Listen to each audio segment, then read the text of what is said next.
Mohon perhatian. Assalamualaikum warahmatullahi wabarakatuh. Yang terhormat Dr. Siti Marlina, selaku pejabat yang akan mengukuhkan pengurus. Yang kami hormati Bapak Dr. Ahmad Fauzi, dosen pembina himpunan, serta rekan-rekan pengurus dan undangan yang berbahagia. Puji syukur kita panjatkan kehadirat Tuhan Yang Maha Esa, karena atas limpahan rahmat dan hidayahnya kita dapat berkumpul pada acara pengukuhan pengurus himpunan mahasiswa pendidikan Pancasila dan kewarganegaraan periode 2026-2027 dalam keadaan sehat walafiat. Perkenalkan, saya Sri Rahayu selaku pembawa acara pada kesempatan kali ini.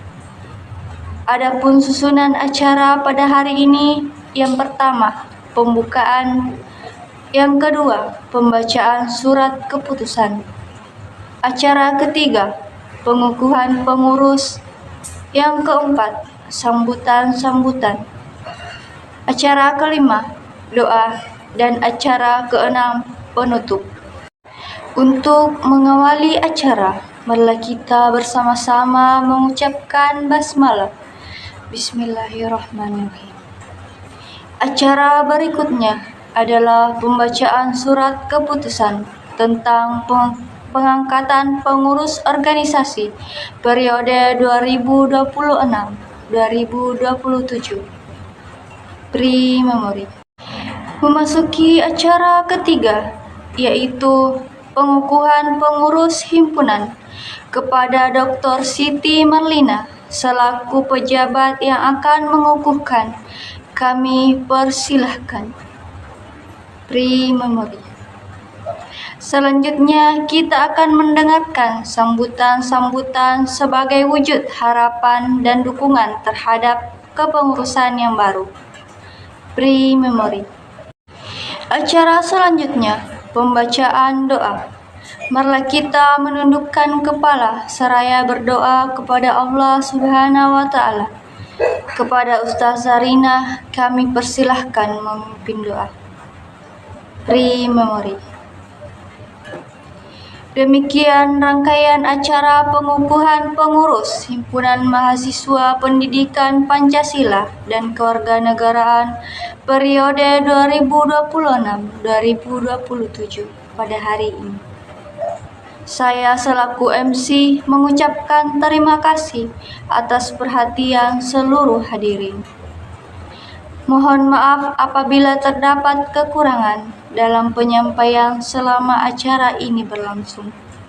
Wassalamualaikum warahmatullahi wabarakatuh. Saya akan menceritakan cerita yang berjudul Petualangan Si Beruang. Di sebuah hutan hijau yang indah, hiduplah seekor beruang kecil bernama Sam. Sam adalah beruang mungil yang penuh rasa ingin tahu dan selalu ingin menjelajahi hutan tempat tinggalnya. Bulu coklatnya yang lembut dan mata hitamnya yang berbinar selalu penuh semangat untuk mencari petualangan baru. Suatu hari, beruang kecil memutuskan untuk berkelana jauh dari sarangnya. Aku ingin melihat bagian hutan yang belum pernah kulihat, gumamnya sambil tersenyum. Ia membawa tas kecil berisi beberapa buah dan madu yang dibekalkan oleh ibunya. Beruang kecil berjalan melintasi pepohonan rimbun, mendengarkan nyanyian burung dan gemerik daun. Tiba-tiba, ia melihat seekor kelinci yang tampak ketakutan. "Ada apa?" tanya beruang kecil dengan lembut. Sang kelinci bercerita bahwa ia tersesat dan tidak bisa menemukan jalan pulang. Tanpa ragu, beruang kecil membantu sang kelinci. "Tenanglah, aku akan membantumu pulang," katanya dengan ramah.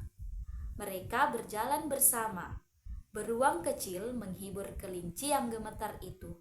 Mereka melewati sungai kecil, melewati batu-batu besar dan berbincang sepanjang perjalanan. Setelah berjalan cukup jauh, akhirnya mereka menemukan keluarga sang kelinci. Orang tua kelinci sangat gembira dan berterima kasih kepada beruang kecil. Mereka memberinya beberapa wortel manis sebagai hadiah. Beruang kecil tersenyum bahagia, senang bisa membantu teman barunya. Sementara matahari mulai condong ke barat, beruang kecil memutuskan untuk segera pulang. Ia teringat pesan ibunya untuk tidak terlalu jauh berkelana dan selalu pulang sebelum malam tiba. Dengan langkah riang, ia melompat dan berlari di antara pepohonan. Sesampainya di sarang, ibu beruang sudah menunggu dengan khawatir. "Dari mana tadi siang, beruang kecil?" tanyanya. Beruang kecil dengan semangat menceritakan petualangannya membantu kelinci kecil. Ibunya tersenyum bangga melihat anaknya memiliki hati yang baik. Malam pun tiba, beruang kecil berbaring di dekat ibunya. Ia mengingat kembali petualangan hari ini dan tersenyum. "Besok aku ingin mencari petualangan baru," gumamnya pelan sebelum akhirnya terlelap dengan mimpi indah. Assalamualaikum warahmatullahi wabarakatuh. Puji syukur tak lupa kita panjatkan atas kehadirat Tuhan Yang Maha Esa, karena atas rahmat-Nya kita masih diberi kesempatan pada hari ini. Izinkan saya untuk membawakan pidato yang berjudul Peran Generasi Muda di Era Digital. Pada saat ini, kita hidup di era digital, di mana teknologi berkembang sangat pesat, informasi dapat diperoleh dengan mudah, komunikasi menjadi lebih cepat, dan proses pembelajaran tidak lagi terbatas oleh ruang dan waktu. Namun, kemajuan teknologi tersebut harus kita gunakan dengan bijak. Sebagai generasi muda, kita memiliki tanggung jawab untuk memanfaatkan teknologi sebagai sarana belajar, berkarya, serta meningkatkan pengetahuan. Media sosial yang seharusnya menjadi tempat untuk berbagi hal positif, bukan menyebarkan informasi yang tidak benar. Oleh karena itu, kita harus tetap menjunjung tinggi etika, karakter, dan tanggung jawab dalam kehidupan sehari-hari.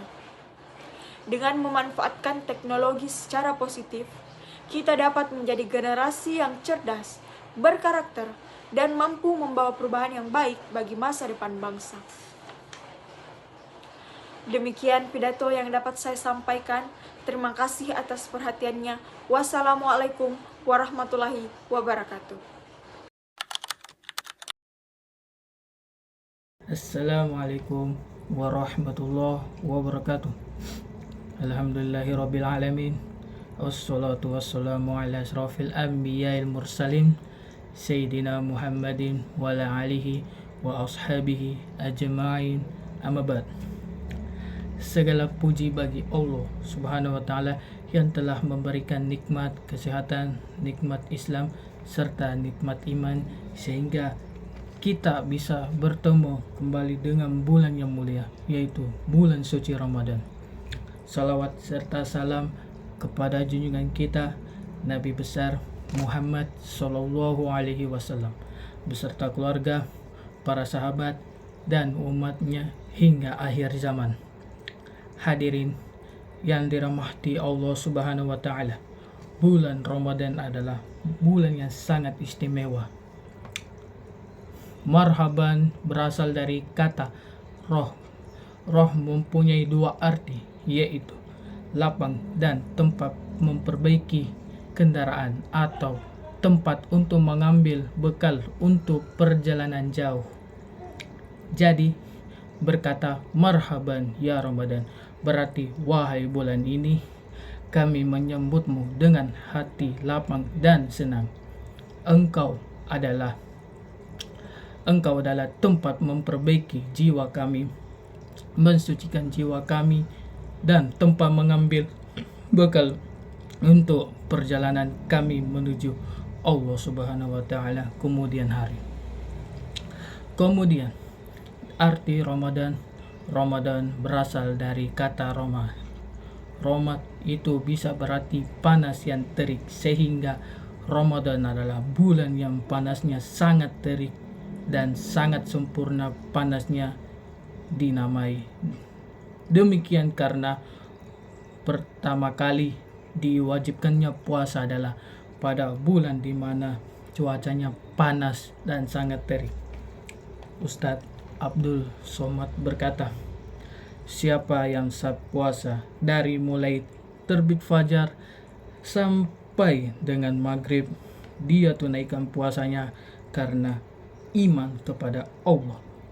Dia tinggalkan makan karena Allah, dia tinggalkan minum karena Allah, dia tinggalkan syahwat karena Allah, dia taati Allah, dia berharap pahala dan mengevaluasi dirinya, memohonkan ampun kepada Allah Subhanahu wa Ta'ala.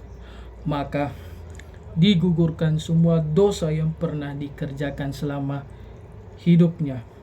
Dari pagi hilang saja, pagi hilang dosa, malam berdosa, maka keluar sabda Nabi Muhammad SAW, "Man qoma Ramadana imana wah dirana."